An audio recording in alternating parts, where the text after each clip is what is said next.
Hey, what's going on, black people? What's happening? My name is Dr. Boyce Watkins. Welcome to drboycetv.com, the home for intelligent black people. Now, I'm on here with two smart brothers that right now we are distracted because all of us are looking to see what the results of the Derek Chauvin trial are. And we didn't schedule the interview. We didn't deliberately schedule it at this particular time to match the announcement of the verdict. But since it's happening, we're going to now see what the announcement is, and that's going to be the center of our discussion. But the guys I'm speaking with, I'll just let you know who they are. I got Dee-1, who is an extraordinary hip-hop artist, extraordinary human being, activist, brilliant black man, and Jeff Lightsey Jr. from Boss Sports, the Black Boss channel. So anyway, let me first of all say hello to everybody, and then second of all, I know we're looking at this trial. Is anything coming up? Are y'all see anything on the screen? Literally right now, the judge is speaking. Really? Okay. Well, let's take a second. Let's just see what the judge is saying. I'm gonna try to share a screen or something. Let me find the live stream, man. This is big. All right. It's definitely big. It's really big. It's a lot gonna happen after this. Good or bad? He's guilty.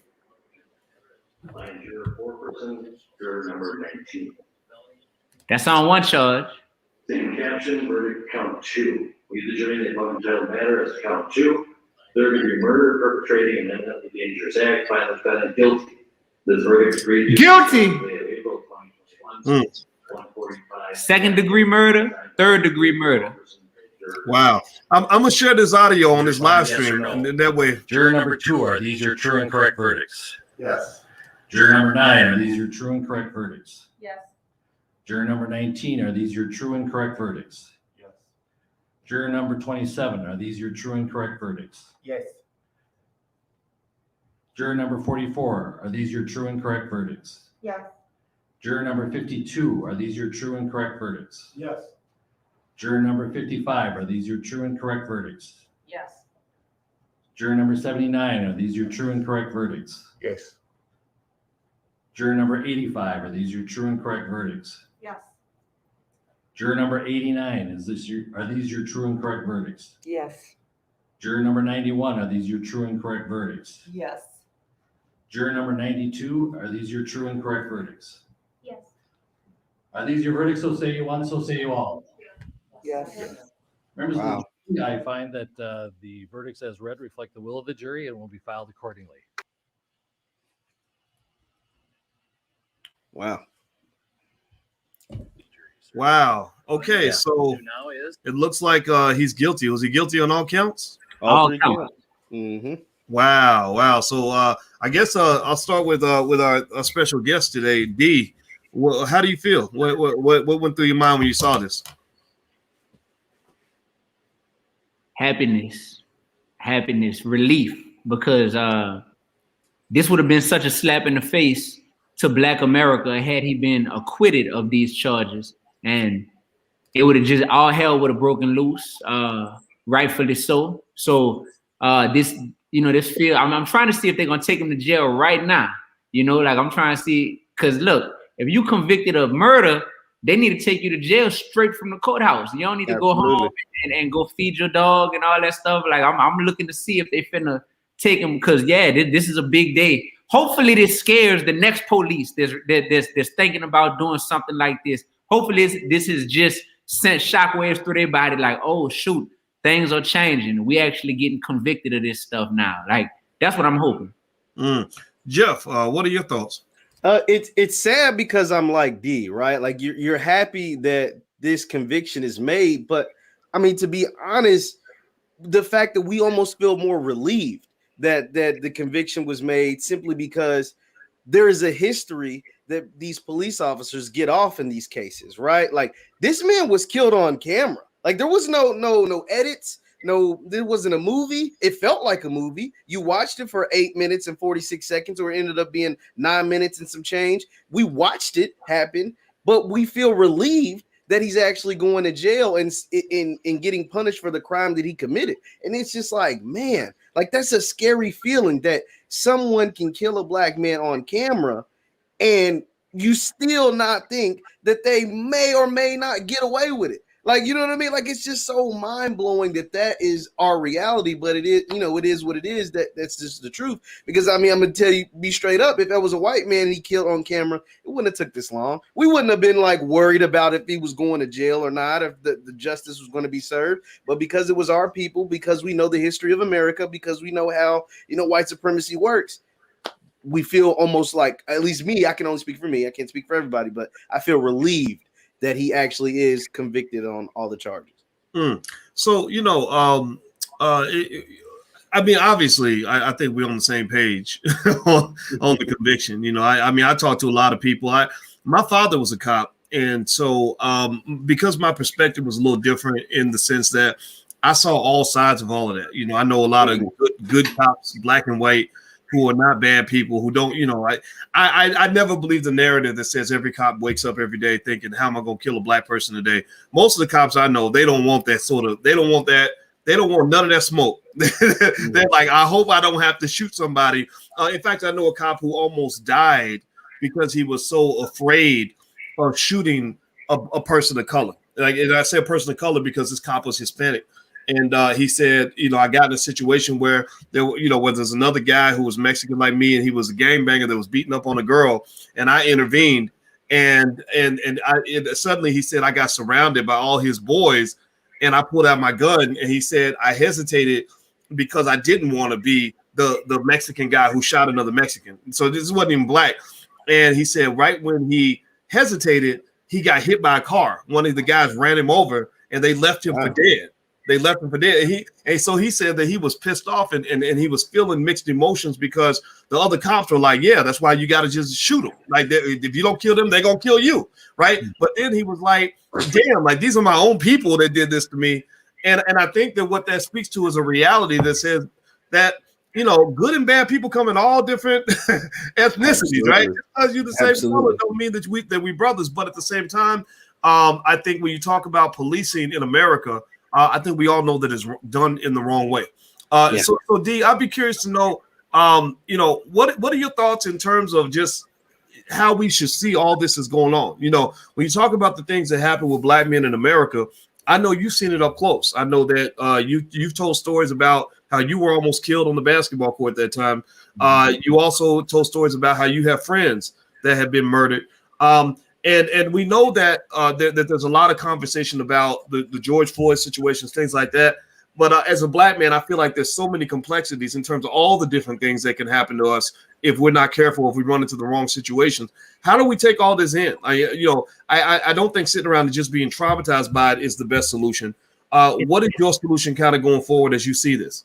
Yeah, my solution, the reason why I really enjoy the way that you teach and the way that you articulate your thoughts and ideas is that you are honest about the realities of what we're going through as black people, specifically black men. So that reality is that, of course, we have been unfairly targeted by police for generations, way back to Jim Crow days. Like, the police, they were the ones who used to enforce the Jim Crow laws and whatnot. Like, this has been happening for a long time. And at the same time, we now have become each other's biggest enemies in many ways, because we are oftentimes seeking out another person because of either what they have that we don't have, or something that this person did that offended us. And the way that we're going to get retribution is, okay, I'm going to take this person's life. I have so many stories of my students from when I was a middle school teacher who are now dead, resting in peace,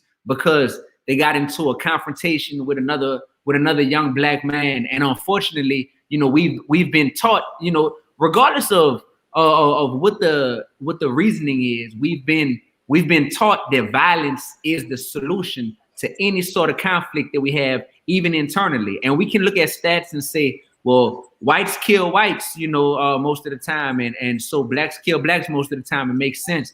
But in order to get to the point where you're killing someone, it starts with a lack of love. So instead of focusing on the amount that we are, shooting and killing one another, let's just focus on the lack of love that exists when it comes to one another. That lack of love, I think, if we focus on how to bridge that gap, how to support one another more, how to value one another more, how to see ourselves in one another more, then you'll find that killing doesn't always have to be at the center of the conversation. If we figure out, that lack of love with more of it. Mm-hmm. Well, I agree with you, man. I think that that love is it's great to start that conversation with love, as opposed to what we're talking about, what we don't like, or what we're avoiding, or what's wrong with us. I think love is the thing that's right with us, right? I think every human being has the capacity for love, and it depends on what situation we're in, how we're triggered. Am I triggering your love gene, or am I triggering your hate gene? And I think that when you talk about this, Jeff, when I saw that video with Derek Chauvin with his knee on George Floyd's neck, we obviously saw hate. I mean, we saw the same thing. And what was also interesting to me was I really wasn't surprised to find out that between those two guys, I think it was more than just, like cop meets, citizen meets black man wants to kill him. I feel like there was some personal stuff going on. Like, was that what you found? I know you're a journalist, Jeff. Yeah. In your research, was there a personal relationship between these two? Because I'm like, who in their right mind would think that it makes sense to have your knee on somebody's neck for that long in that way? Well, they had a history from what I read, and somebody can fact check me in the comments, but there was a history between these two guys. This wasn't a by chance meeting. Like, they knew of each other. So like you said, it was hatred that was poured out for this man for whatever reason when that incident took place. I want to talk about something that Dee said really poetically, and it was just about the lack of love. Like, those interactions that we have with each other and our people. We'll get back to the cop and Derek Chauvin stuff, but like with our people, because it's what it's about. It's about us at the end of the day. That lack of love and that wanting to be tough, right? Like, at the same time, like, yeah, I understand that you're a man, you stand on your 2 feet, like you want to, protect yourself, but at the same time, you have to be realistic, like to take another man's life or to really put yourself in that situation. There's nothing good that can come from that, right? Like, even in self-defense, and a lot of times when you take another man's life, especially a man that looks like you, there is a lot of like trauma that really comes with those type of situations. And so just like you said, that lack of empathy, that lack of love, that just wanting to show that you the biggest, baddest dude in the world, that's not the route, man. And that's what's led so many of our people to be placed in early graves. He talked about his students that he had his middle school. I know the guys that I grew up with in West Louisville that, I'm 25, that aren't here. They didn't make it to their 21st birthday. A lot of them didn't make it to their 25th birthday. So it's just like, I don't know, that really resonated with me when you were talking about that, man, because it's serious, and yeah, I know, we're happy that justice, in some form was served for George Floyd, but at the same time, it is a lot that we have to do within our own community. Brother, like let's call a spade a spade. Derek Chauvin getting convicted, that does not cure all of the problems inside the black community. No, not at all. Each other about that. So if we're gonna celebrate and if we're high-fiving each other right now, let's not be high-fiving somebody who later tonight, that person is gonna be the one that's breaking into your house or that's shooting you or killing you. Like, we celebrating, hey, that racist white man, he went down. But now, once we get over this euphoria and this high, now we back to being each other's biggest threats. Let's not do that. Let's take advantage of this moment. Let's take advantage of this moment. Anyone who is not a racist is happy right now and is unified. So it's like, how do we keep that sentiment going? Well, I'm gonna tell you the reason why everybody should listen to Dee-1 music. If you're not listening, you should. And I'm gonna tell you why I listen to Dee-1 music is you have songs that actually reflect a lot of these ideas that you have. I mean, like a lot of great artists, your soul comes out in your music, and you have songs that I can remember in terms of personal favorites, like I Hate Money. What was another? Sally Maybach, of course, that was great. But then you had one song, I don't remember the name of it. Maybe you can help me, where you were really defining all the enemies that we have as black people. Like, it wasn't just the racist white guy. It was like the guy who goes to the hood killing people. It's the person who you know what I'm talking about. Help me. It's called You Stupid Fool. That's yeah, man. And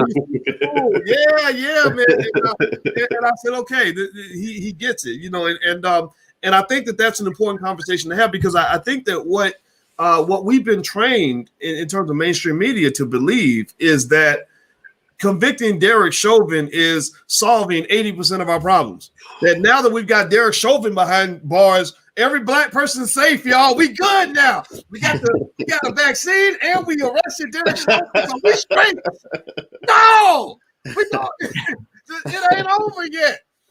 Ice Cube said in our not death certificate, no Vaseline. When we said, oh yeah, it ain't over, motherfucker. You know what I'm talking about, right? It ain't over, right? So I'll go back to you, Jeff.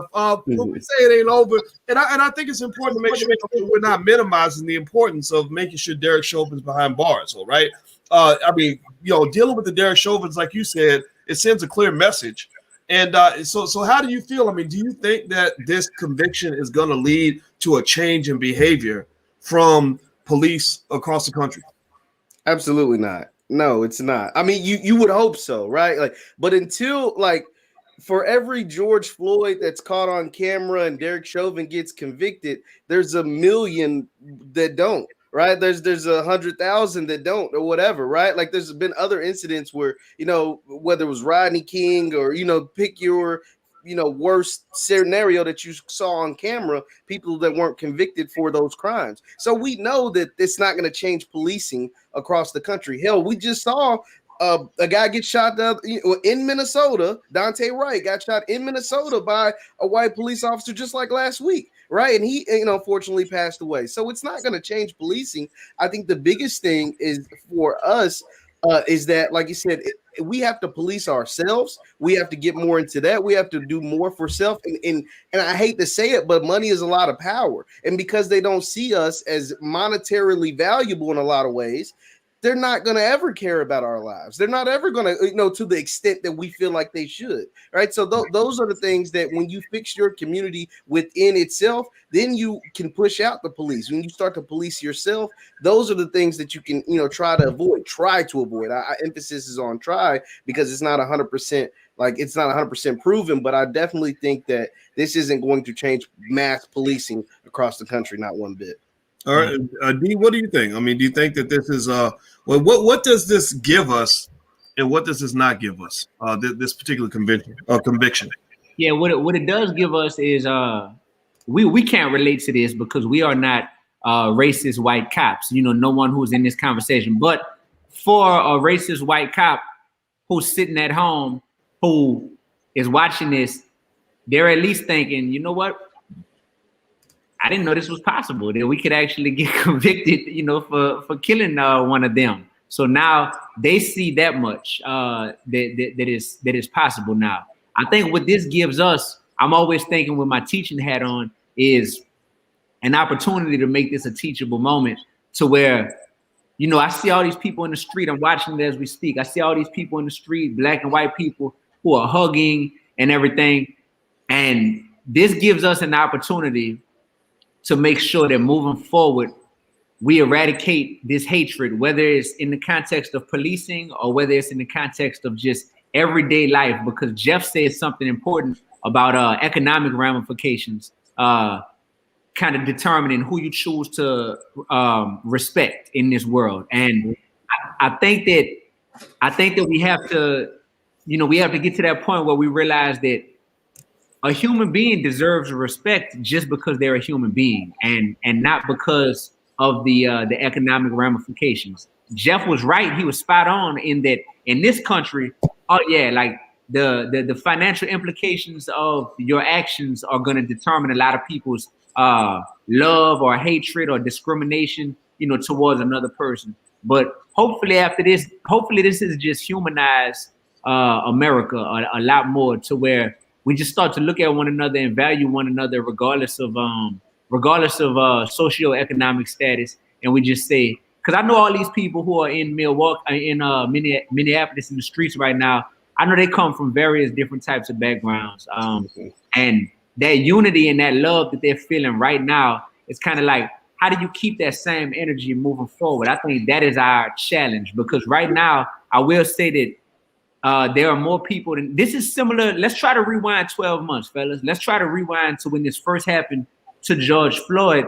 I never had that many white people in my life personally hit me up asking, what can I do? I was so blind all these years to all the racism. I'm so empathetic now. What can I watch? What can I read? Where can I send money? Remember that sentiment? I don't know if y'all remember that sentiment No, about it was happening. I do, definitely. well, I think that's what that in a microscopic type of way. I think that's what this guilty verdict has brought about is that same level of unity. So now it's like, what do we do with this attention that is placed on everyone, respecting and loving one another? I think that's the main question that we have to ask ourselves, because we have it right now. This is the opportunity right now. And the last thing we need to do is give other cultures a reason to say, well, I mean, we trying to help them out, but they just hate each other so much. You know what I mean? We can't even help.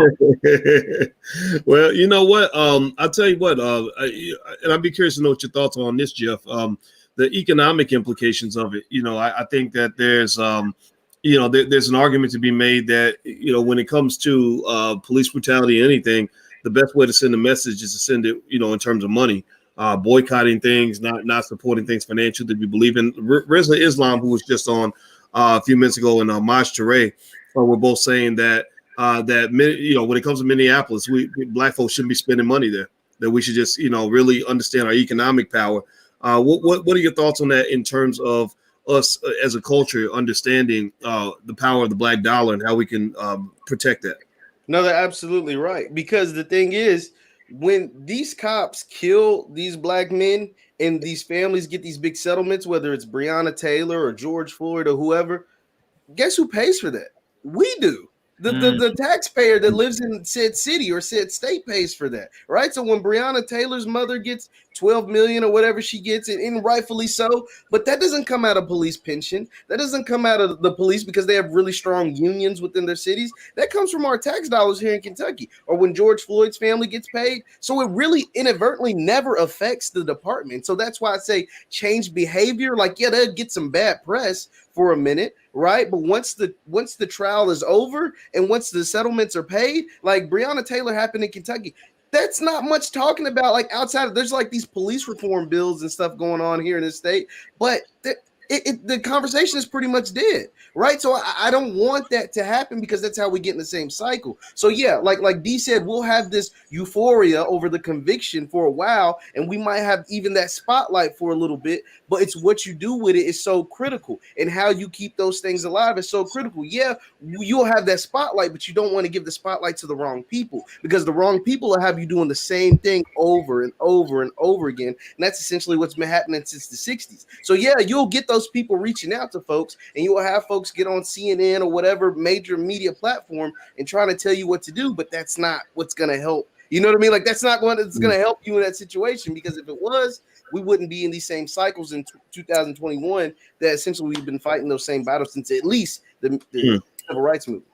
All right. Well, speaking of spotlight, let's turn the spotlight. Let's. I want to turn the spotlight on Dee. Given that Dee's our guest today, because you and I, Jeff, we talk all the time, man, and I want to catch up definitely also with Dee in the sense of turning the page just a little bit on things that I think people can learn from you about. Not just life, because I mean, I'm gonna tell you, Dee's just a wise guy, and when I pause like that, it's because he is. If you hear his music, his thinking is so vast on so many important areas that it's hard to kind of pin something down. So I'm gonna try to pin something down though.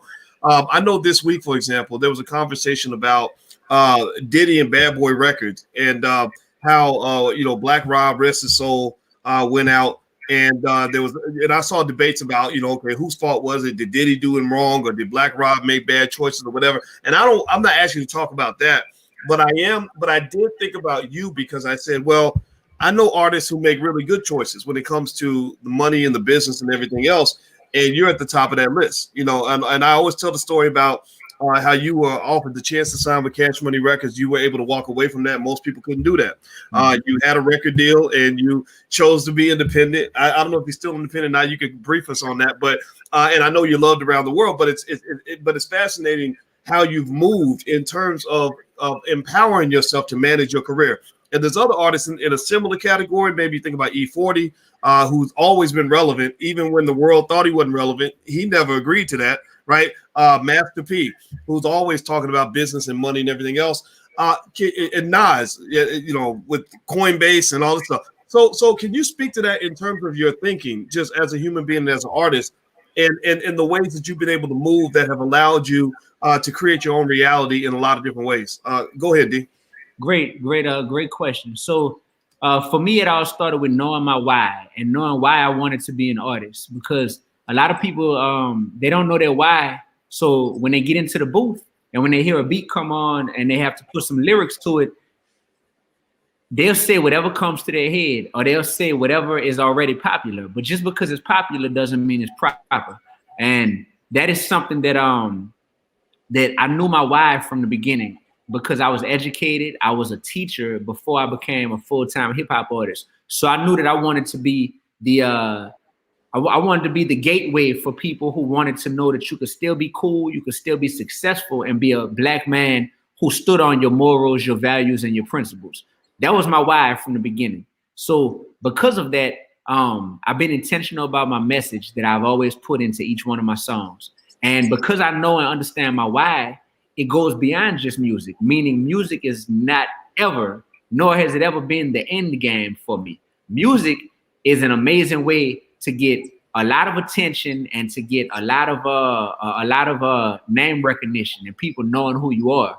But then you have to have a plan for what you plan on doing with that attention and with that notoriety. So for me, being a leader has always been at the top of my list. Being a leader who can use that platform. So at this point, I'm into stocks. I'm into real estate. I'm the first rapper in the history of Louisiana to ever be a governor's appointee. I just got appointed to the Louisiana Council on the Success of Black Men and Boys by Governor John Bell Edwards.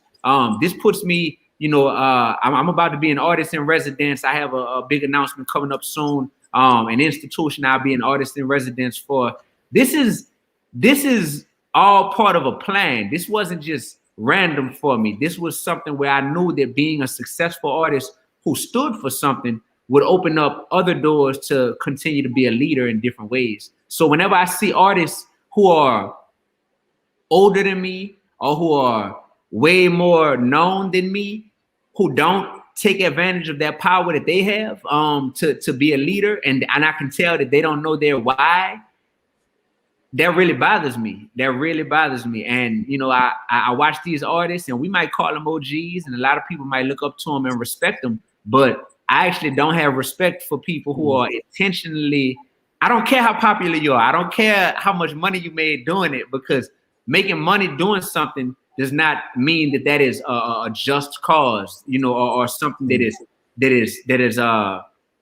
advancing, our community, just because you got paid by doing it. Drug dealers make a lot of money, some of them at least make a lot of money. That doesn't mean that they should be patted on the back, So when I see these people in my industry in hip hop who might be popular, but I know that, they're morally bankrupt, just because you got money in the bank, if you're morally bankrupt, I don't look up to that. And that's something that I find myself not being afraid to be critical of these type of artists, male or female, because someone needs to know that just because you're making money doing something doesn't mean that it's healthy for the people who are consuming it. And I don't know why. I don't care about fitting in, with these people. My success has come because of God having me anointed, and because of me working extremely hard and me having skills. Like, you can't take my skill set from me. So because of that, I'm not worried about trying to fit into these certain circles that will make me kind of like hush, my lip and say, oh, let me not call this person out or this person out. The song that really jump-started my career was a song called J50 and Weezy, where I was speaking to Jay-Z, 50 Cent, and Lil Wayne. And on my new album that's coming out next month, the album is called Finding Balance. I got J50 and Weezy Part 2 on that album. Oh, are you serious? It's been 10 years. It's been 10 years since I put that song out. And I said, you know what? 10 years later, where are these brothers at now? What are they doing? And what has changed, if anything, since the time I did Part 1? So I did Part 2, man. So that's an exclusive that I'm announcing on this channel. Yeah. Man, I love that, and yeah, J50 Weezy. That was how you got on my radar, man. That was the first interview we did years ago, and because I saw the video and I said, "Whoa, who is this dude? This is great." And I what I like about your approach to things that I find really fascinating is you all would think that with Dee-1 going through, with that scorched earth approach, he stands on what he believes and he doesn't buckle. You would think that he'd have a lot of enemies, that everybody would say, "Oh, I can't stand that dude." But that's not true. Everybody I meet, across the spectrum, from the righteous artists to the gangster thug artists, they all not. Well, I'm sure it's not 100%, but the majority of them have a respect for you. And what I see, and maybe you can speak on this, but what I see is that it's almost like they might say, "Okay, this guy's different from me, but he stands on what he believes in." And I respect that. I respect him for that. And also you have a different gate. When Jeff was talking earlier about us mean mugging each other, always trying to be the mean guy and the tough guy, you don't do that. You show up with a smile. First thing, every year, first thing you do is you get that smile, man, and it makes people feel that word you mentioned earlier. You're talking about love. Your brothers don't have to show up with each other, thumping our chests and growling at each other. We can show up with a smile, like, "Hey, brother, I love you. I want to see you succeed." Can you kind of speak to that in terms of just from a spiritual standpoint, what your philosophy is in terms of how you engage with the world? Sure. I always lead with love because, we are God's creations. And therefore, if God thought enough of you to make you into a human being, then that means that we automatically have more in common than we have, differences. So I look for the commonalities between myself and others. And oftentimes we have so much in common and so much to appreciate about one another that even if I choose to highlight the differences that we may have or the things that I don't agree with about a person, I can even be critical in a loving way, and that is, it's a difference between a person who is calling someone out in a critical way versus I'm calling someone out, but you can tell that I have compassion for that person, and my compassion comes with knowing that these men and women are often coming from broken homes. These men and women are often lacking, great role models or people who they were able to look up to help them understand how to navigate life. These men and women are looking up to people who tells them that, money over everything is how a real man, lives his life. So when I'm encountering these people, I'm often trying to lead with love so that I can help break down some of those barriers that exist. And it's a fine line to walk, but I don't want to be so comfortable in just getting along with everyone because I lead with a smile and because I look at what we have in common. I don't want to be so comfortable in doing that people feel okay with doing the wrong things, constantly in a way that's affecting not me, but that's affecting these kids. When I just see people who are so comfortable glorifying, this evil and this hatred and this ignorance in a way that is affecting kids, that's what made me stop being a teacher and want to be a rapper. Is when I saw my students looking up to these rappers in a manner that let me know, yo, these students want to be just like these rappers. They're getting the same tattoos that their favorite rappers have. They are wearing the same type of clothes. They are talking, walking, living, breathing, and acting the same way that their favorite rappers are behaving. That made me say, you know what? I mean, I could make a difference in this classroom, but I can make more of a difference out of this classroom just with the heart of a teacher, but with the platform of a popular artist. Yeah, well, I mean, rappers are teachers or preachers, whether they want to be or not. Yeah. I mean, it's all a similar profession. I'm a rapper who raps without a beat. That's what it is. Poet. It's all stem from like poetry and all that. Yeah, it's all like rhyme scheme just with over a beat and things like that. No, absolutely. Dee, I did want to ask you something. You're from New Orleans, and so the hip hop community out of New Orleans, a place that's not very, as far as the state of Louisiana, is not very big, but you got your Cash Monies and your No Limits, and even guys that are newer today like Kevin Gates and Young Boy and stuff.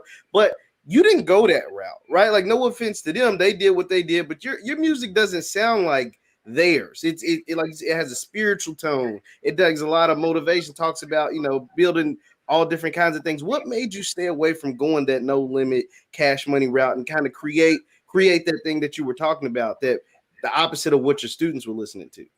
Yeah, that's not I mean, that's not what I was put on this earth to glorify, man. Like I understand my purpose. My purpose is bigger than just getting money by any means by being a rapper. You know, my purpose entails using whatever platform I can to put out a message that's real, righteous, and relevant.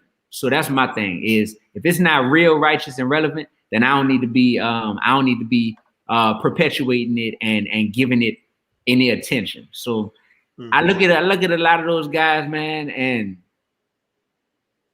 I mean, I know a lot of them personally at this point. Me and Kevin Gates, we were coming up. I was in college when Kevin Gates was in the streets.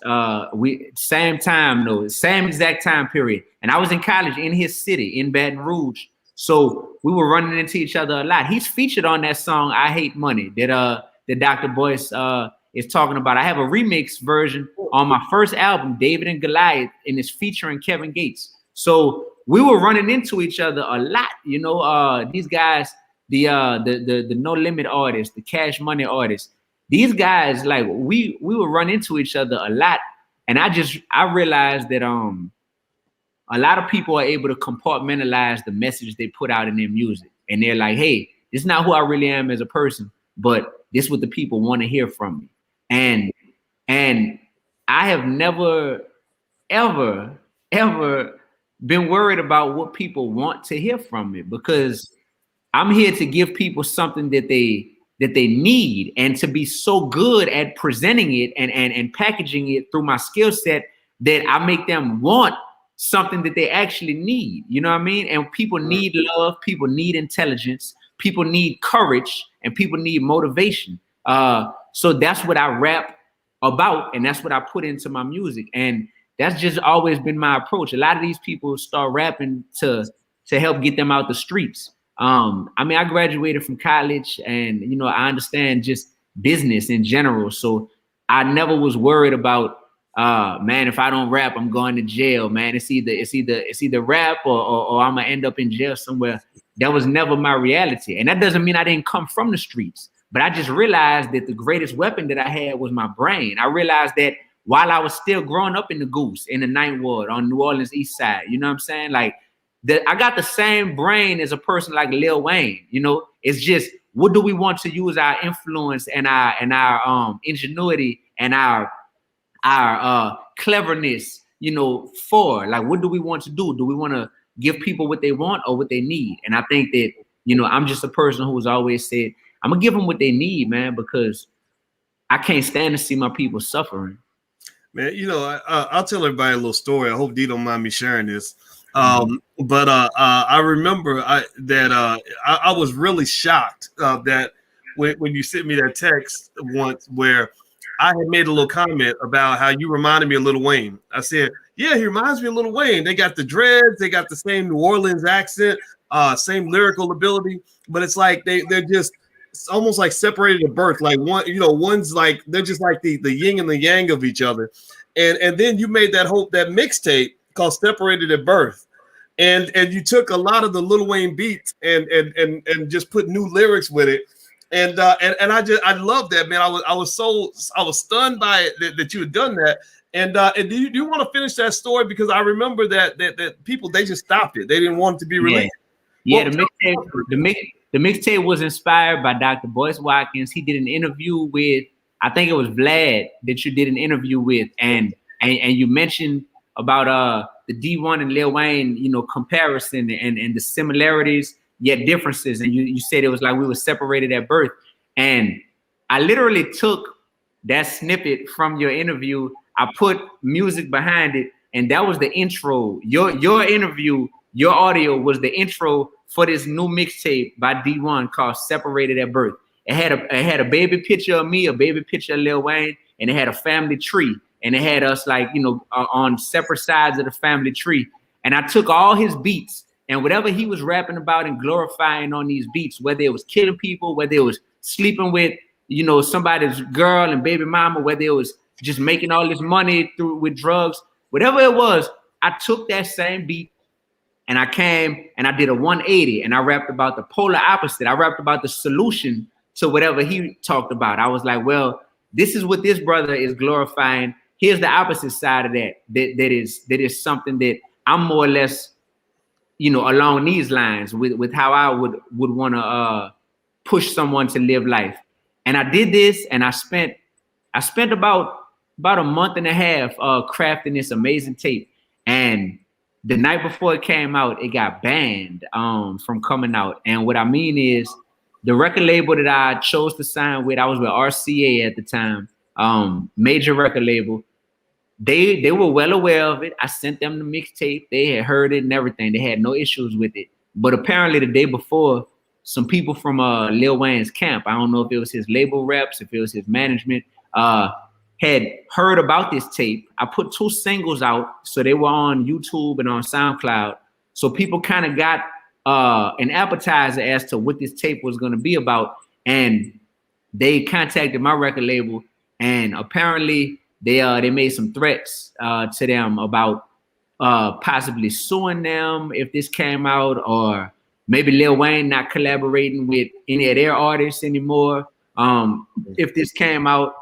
So my record label called me frantically, begging me to not put this mixtape out. And my record label was hinting at and implying that, you know, these guys are crazy, man. These are some street dudes. You know, you might like, your life might be in danger if you put this out.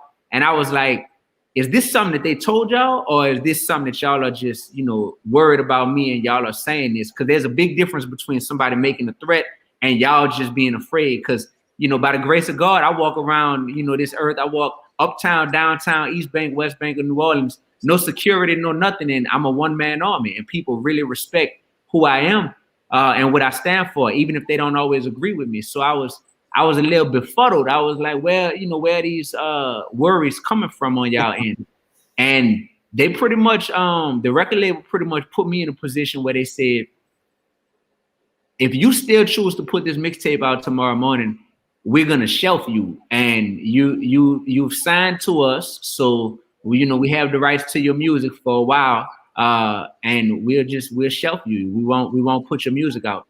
And that was a tough night. That was a tough night to go to sleep, because I'm like, man, I put all this work into this amazing project, and the night before, my record label, who's supposed to be my team, you know, they're supposed to be my teammates, they're threatening to shelf me because they are worried about the message. You know, instead of them being like, man, we got your back to the fullest, D, because we believe in this too, they were more worried about what they were going to potentially, you know, lose in the process, as far as a friendship, maybe with Lil Wayne or with his camp.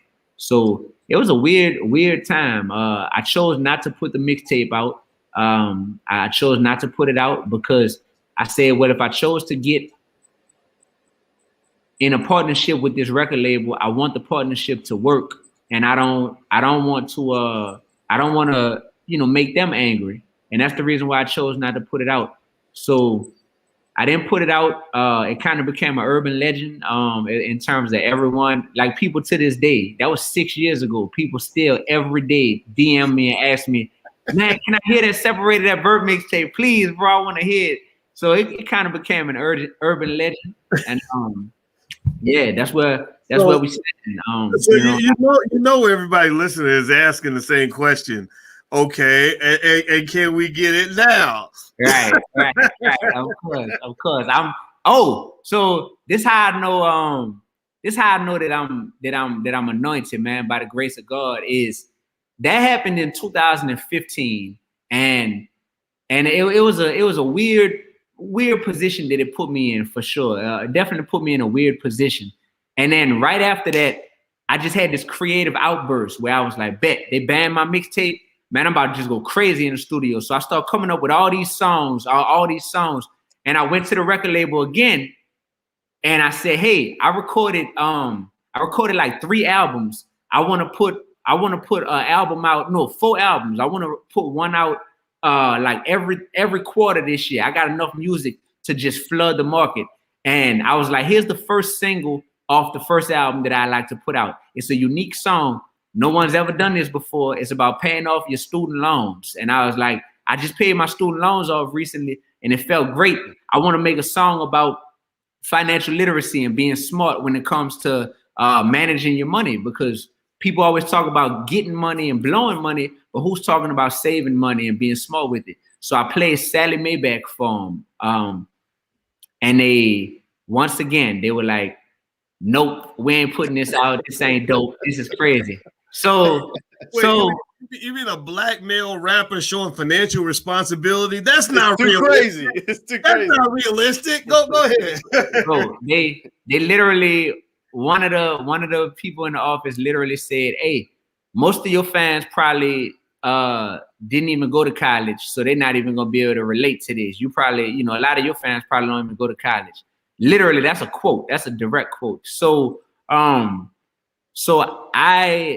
at that point, I had already been through the separated at birth situation and saga with them, to where they banned it and it couldn't really come out.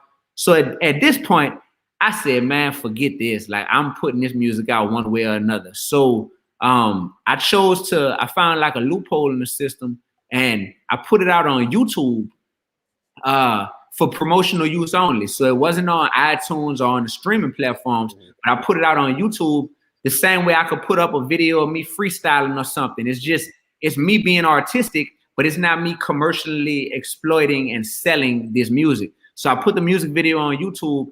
The music video goes viral. Wow, 1 million and something views. And, I'm getting a ton of press, CNN calls. I'm on CNN, ESPN calls. I'm on ESPN. Wow. The real calls. I'm on national, daytime television on The Real performing.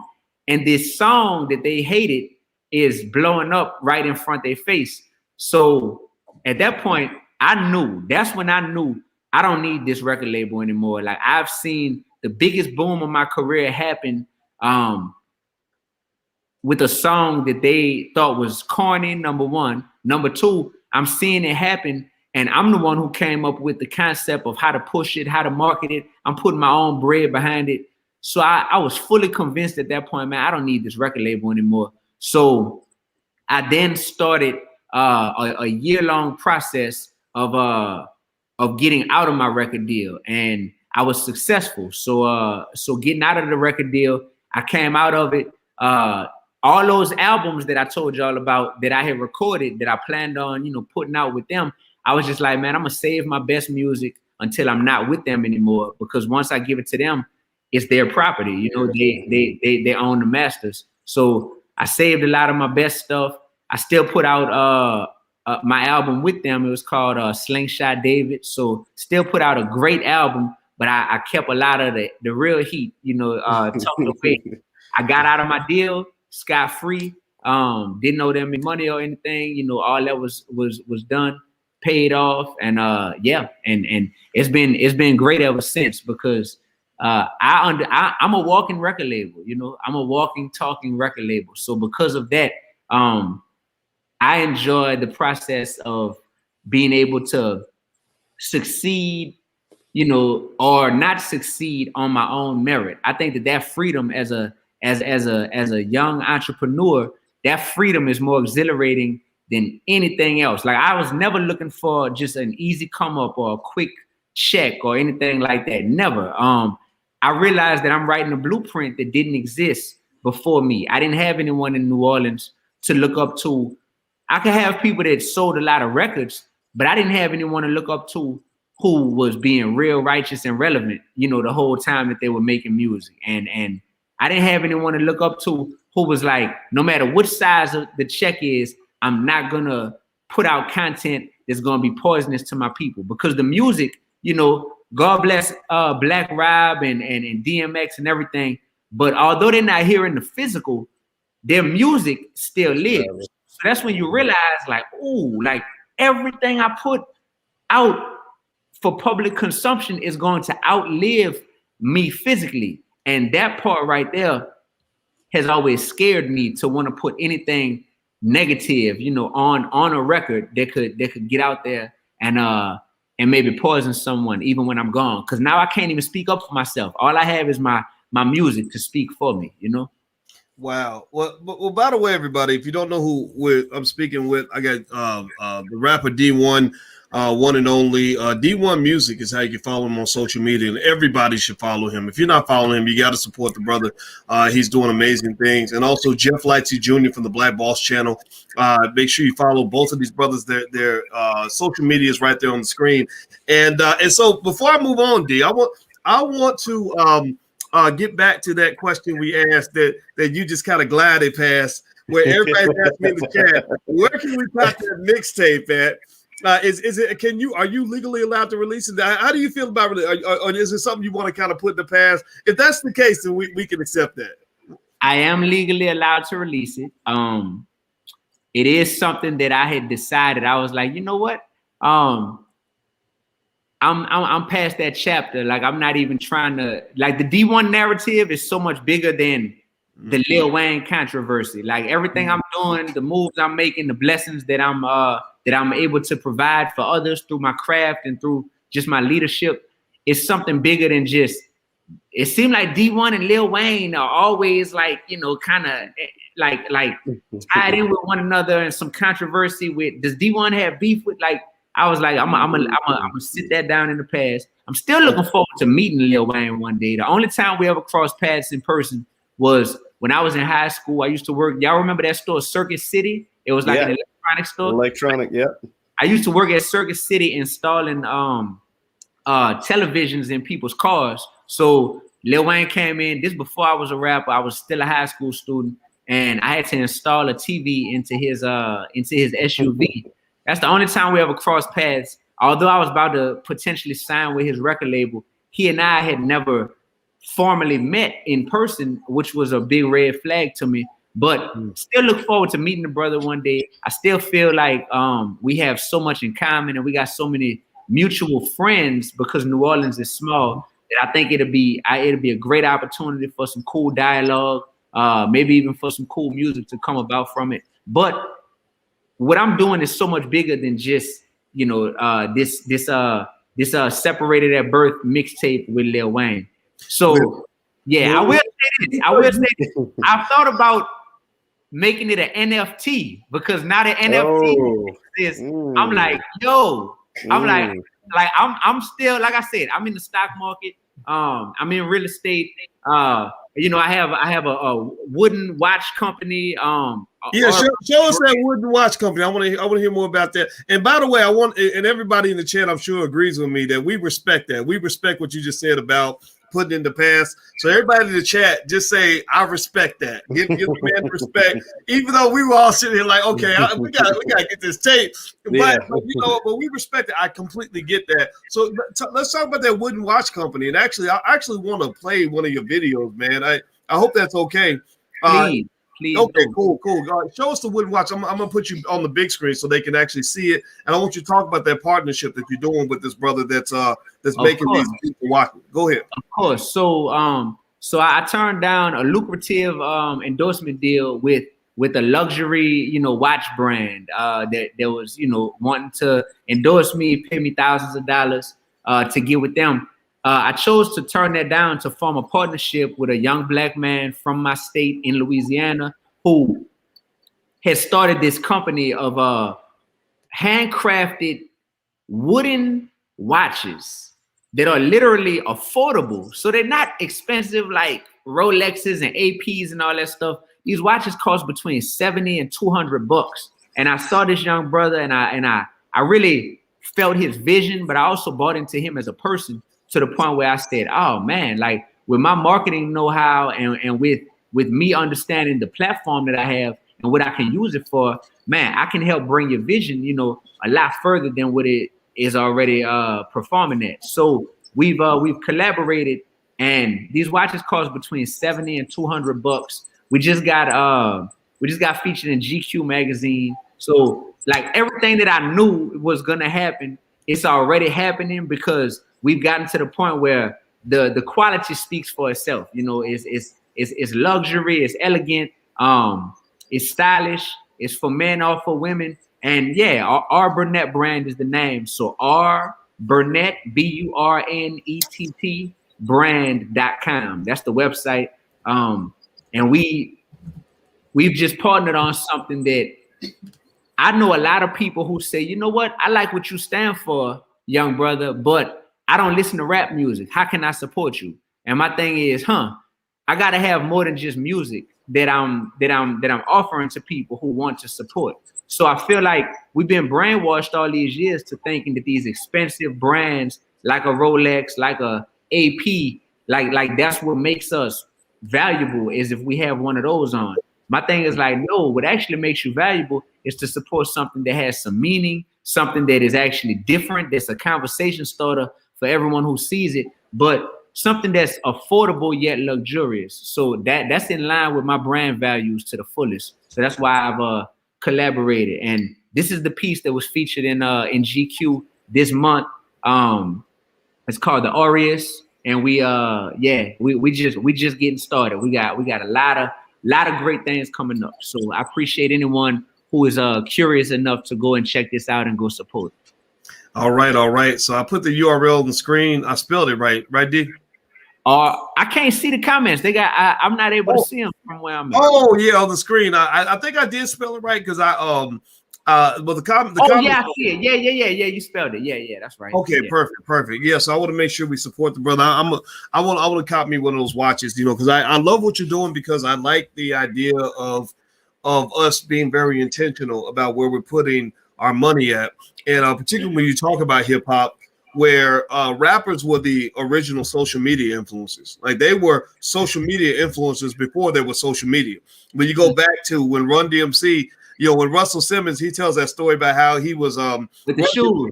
Yep, they had put out My Adidas. Yeah, and he wanted to show Adidas the power of hip hop and influence, and he had Run tell everybody, lift your Adidas in the air, and 50,000 people all lifted their Adidas up in the air, and the exec was like, he'd never seen anything like that before, and so you hear now that it's kind of we see an opportunity, rather as a point of criticism, rather than saying it's a criticism. How about we see it as an opportunity, where when you hear artists rapping about luxury brands that come from other communities, we could be rapping about luxury brands that come from our community. So I love it, man. I think it's great. And if it's okay with you, man, I want to play one of your videos. I feel like people we got to celebrate your great music, and there's so much to celebrate. But if it's okay with you, and then if you want to, we can even do another one that you prefer. But one of my favorite songs you ever did was when you did that song, or the remix of Against Us with Big Crit and Lupe Fiasco. Yeah. And the reason I loved it was because you reminded me, one thing you have in common with T.I., who's one of my other favorite rappers, is that it's like when each of you guys gets on a track with other people, you like murder it. Like it's like when Michael Jordan played in the All-Star game, and Magic Johnson was telling the story about how it was all the NBA All-Stars, Karl Malone and Magic and Bird and all that, but Jordan just kind of said, I'm gonna make sure that I dominate no matter where I'm at, right? And you I felt like you did that on this song. Not that these other guys are not extraordinary. I mean, Big Crit and Lupe Fiasco, amazing. But I was so proud, man, when I saw that video, because of the way you just murdered it. But I'm gonna stop talking and show the video. Is that cool with y'all? Play that, man. Play that. Hey. By the way, this is another song that the record label didn't want me to put out, because the record label, they didn't like this either. So crazy, yeah. Man, well, I'm glad you got away from the label. Who shall remain nameless. We ain't here to speak negative about nobody, but my goodness, man, that's crazy. All right, so let me play some. Share the audio. I hope it comes through good. Let me pull some stuff off the screen here so that everybody can see the full video. And this is a song called Against Us, and I just think it's a great song. So let me just shut up and play the song, and here we go. It just so happens to be my grandson, along with Lupe Fiasco and Big Crit. Let's go. They say I keep it too real. Oh, well, I ain't got no chill. I ain't in this game to prostitute my soul for dollar bills. And the streets is going down. Titanic. God got me, though. Why panic? Who cares if you die rich if you ain't dynamic? Black verse, white, black verse, black rich verse, pro hero verse, Christ, the verse, night field verse, face, hate verse, God love verse, hate. Got hustling in my shit. I fell asleep bumping Chris Wallace. I got big dreams.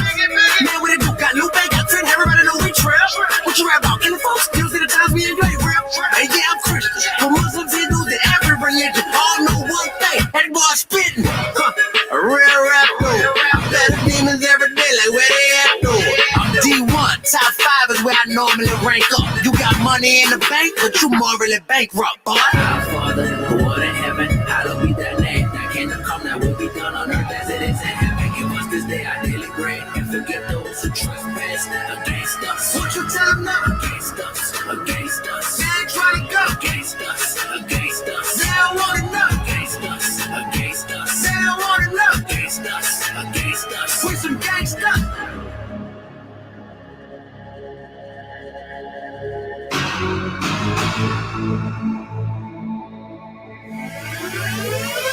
Loud. Forgive us for our flexing and our selfish ways and overlook the day that we ain't pray. After getting paid, a product of vibe. They gave us crap, we sold it back for gold and real and Gucci. Taught us how to whip and move it, and like junkies just ain't human. Somebody mama, somebody father that was on their way to AA till they heard us holler. They ate for the cheap. The value of black life has increased. Only killing us for a bonus and paid vacate to the beat. Cause they been busy, I'm telling you. They fuck what they selling. Put God first and let them work, but everything else failing. We been in the club way too long, my brother. We gon' teach them more than rapping, slow, killing and drug dealing, but how to love each other, embrace the struggle, feel from rubble, and do more than just tweet. Mad about it, emoji, sad, Instagram, hashtag about it. I don't mean to nag about it, but we got to fight the evil, wave the flag about it, like saying, Our Father, who art in heaven, hallowed be thy name. Thy kingdom come, thy will be done on earth as it is in heaven. Give us this day our daily bread, and forgive those who trespass against us. What you tell them now? Against us, against us. They ain't trying to go. Against us, against us. They don't want to know. Against us, against us. They don't want to know. Against us, against us. We some gangsta. Lube.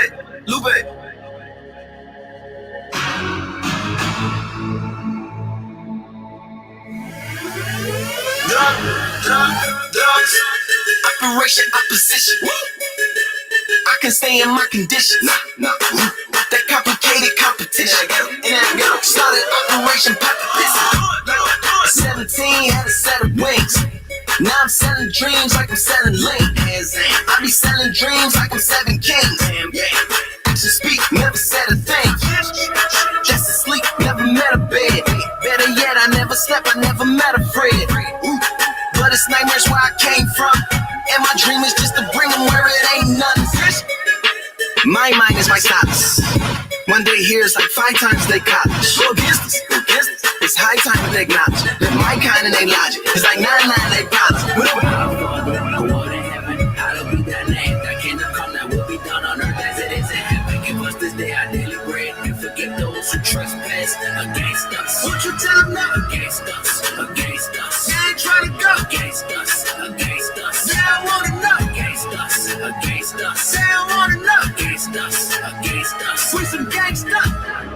I might be 86, but I know good hip-hop when it hits. And you know what I represent. Be real, be righteous, and be relevant.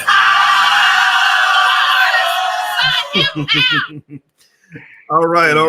Everybody, give this brother a digital round of applause. I hope you enjoyed that song as much as I do, man. That's one of my favorite songs of all time by any artist, and it's an honor to be a friend, man. So, tell me what's going on with you now that everybody should know about, everybody should follow. You've always got new music coming out. So what's your next project? What you got going down? Yeah, my new album comes out next month in May, at the end of May. It's called Finding Balance. This album describes what these past 2 years, 2020 and 2021, have been like for me as an artist.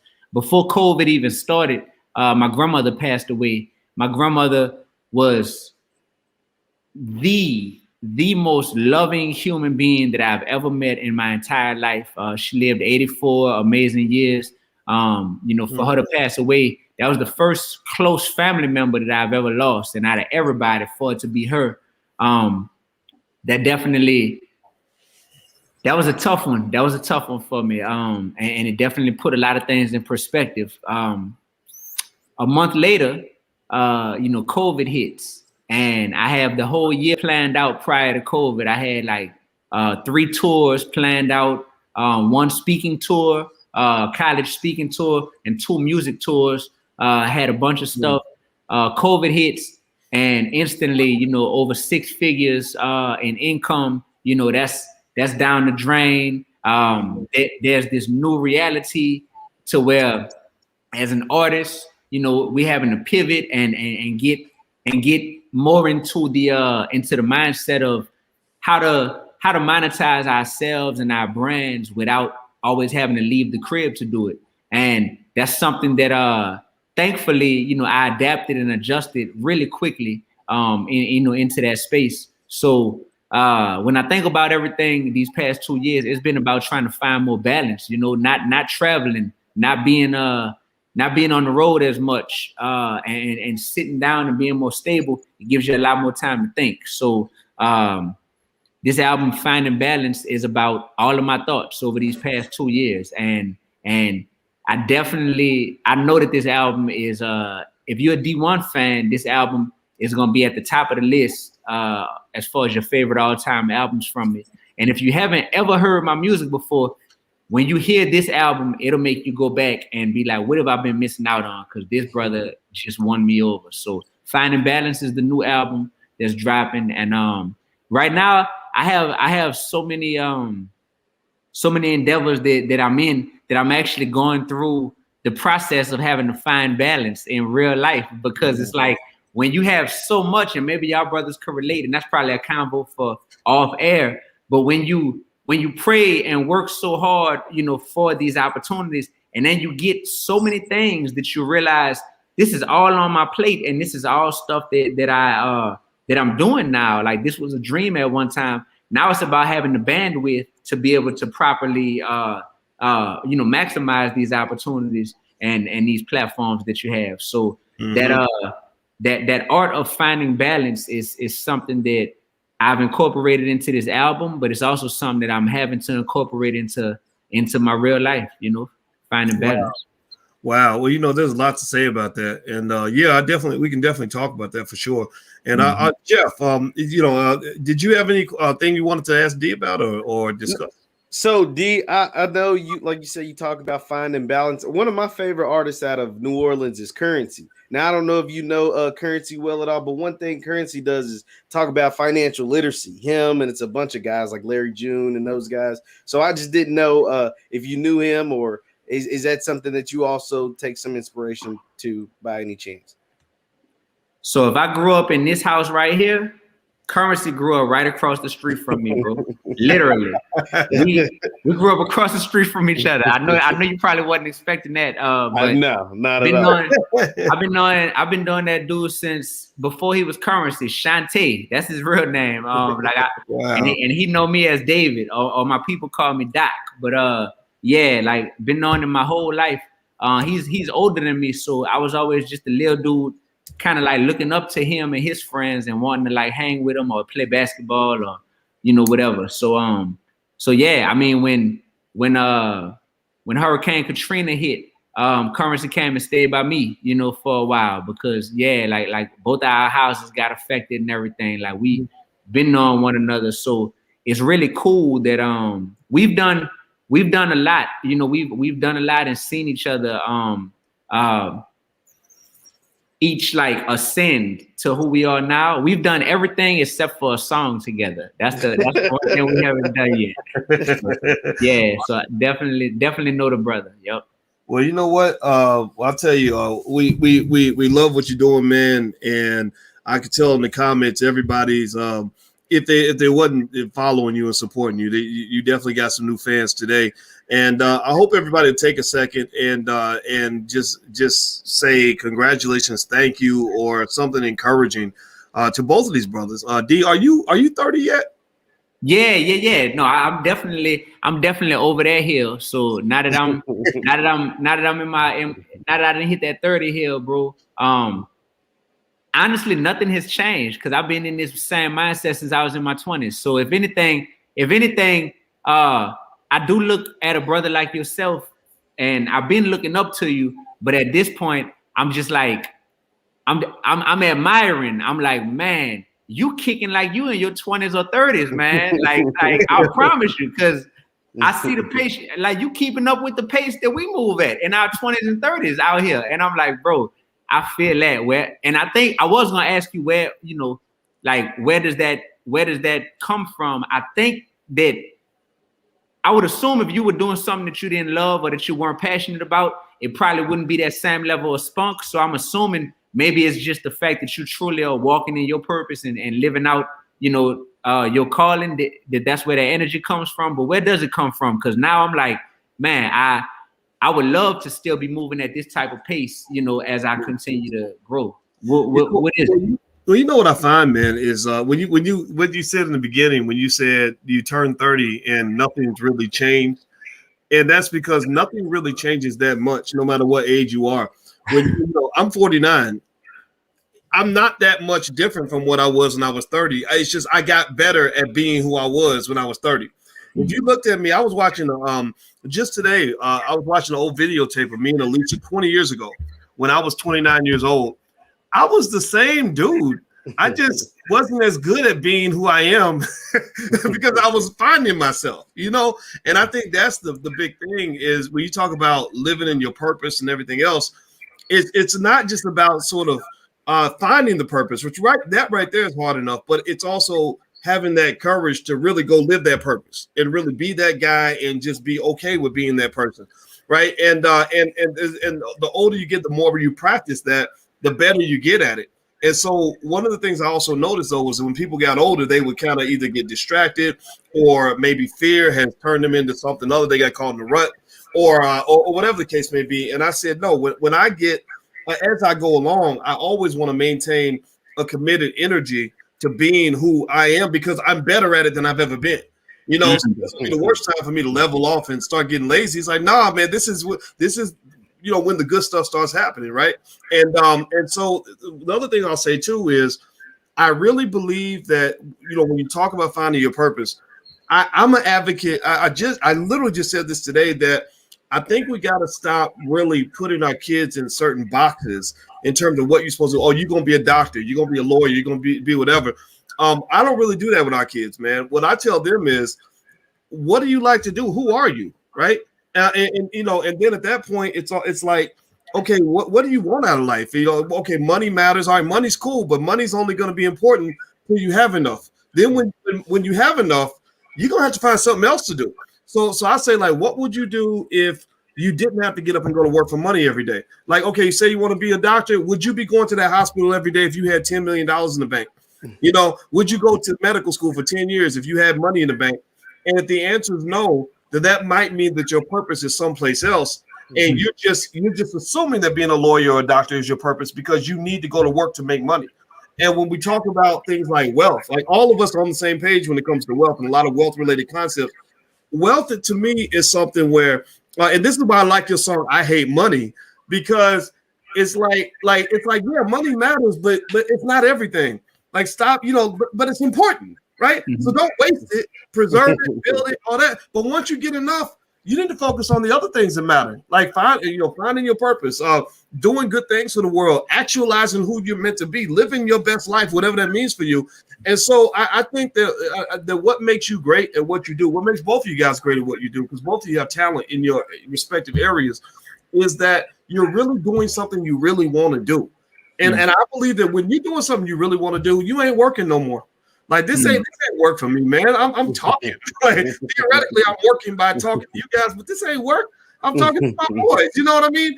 So that's what the best advice I would give anybody out here is figure out who you are, but learn wealth building as a way to insulate you from capitalist slavery, which is pretty much what happens. The reason that you get up and go to that job every day that you hate, that you can't be inspired by, is because you need the money. Right. And don't put your children in that position. If you just have a little trust fund for your kids where they've got enough money where they can walk away from any job that they hate, they're going to get a chance to live a whole lot of special realities that were off limits to you if you were spending all your time at some job doing stuff you don't even want to do for people you don't even like. Right. So that's what keeps me going, man. It's like, this is fun. And then also I learned that if you want to be the best at anything, you have to just hustle, man. But you got to go through the fire to get there. Like, my fire was my PhD program. In college, I'll tell you a funny story real quick, and I'm gonna shut up.